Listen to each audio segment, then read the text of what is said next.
خوش اومدید به ولاگ من. امروز تهران گردی با این دوستان. از ویدیوهای قبلی یادتونه؟ دماغم رو فکر کنم یادشونه فقط. آفرین، دماغش رو یادتونه. اومدیم خیابونه نوفل شاتو، کوچه لالاگر. مبینای عزیزم یادش انداختم که دوباره ویدیو میخوام بهتون نشون بدم. اولا چیزی که فکر میکنید از خیابون لالاگر اصلا اون چیزی که فکر میکنید نیستش. خیلی کوچه لالاگر، ببخشید، اصلا اون چیزی که فکر میکنید نیست. خیلی کوچیکه.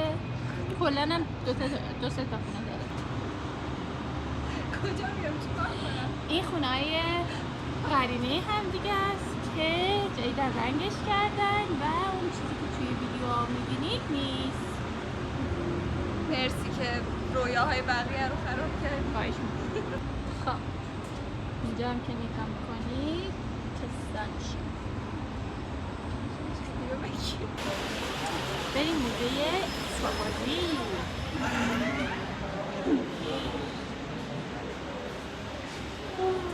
سلام، اومدیم موزه اسباب‌بازی. بیا ما با هم میگیم.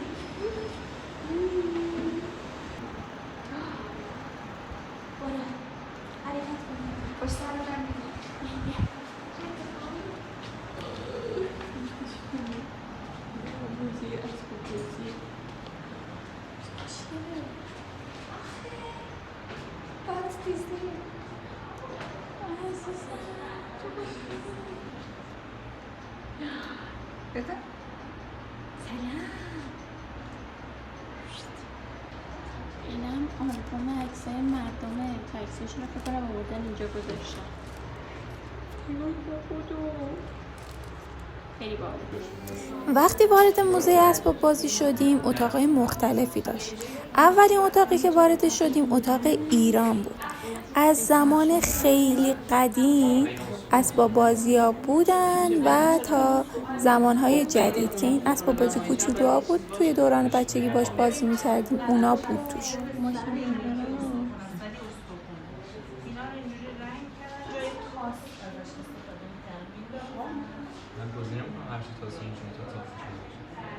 این در مورد اولین عروسکی بود که وارد ایران شده بود.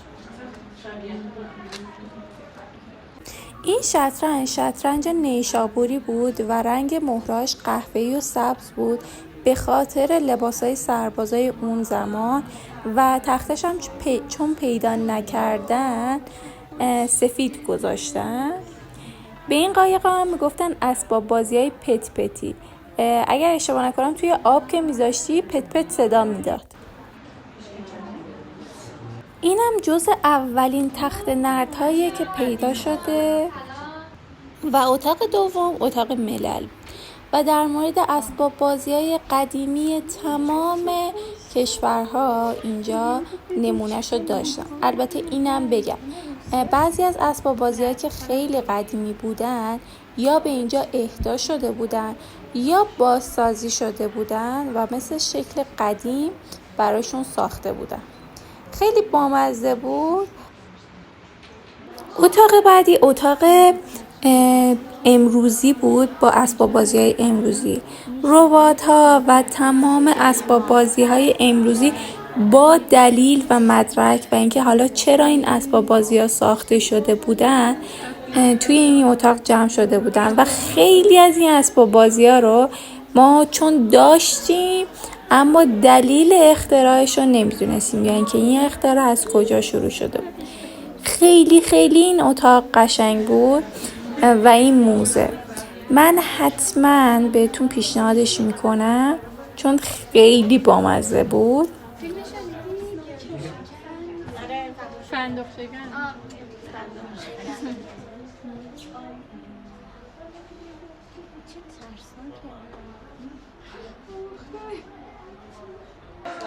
خیلی دوست داشتم ویدیوهای بیشتری براتون بگیرم ولی واقعا حافظه گوشیم پر شده بود و نمیتونستم. توی این قسمت هواپیماها، قطارها، ماشینها، کلا در مورد چیزای حمل و نقل کامل اومده بود. اسباب بازی کوچولوش خیلی خوشگل و کیوت بود. واقعا دوست داشته آدم بشینه اونجا و کلی بازی کنه.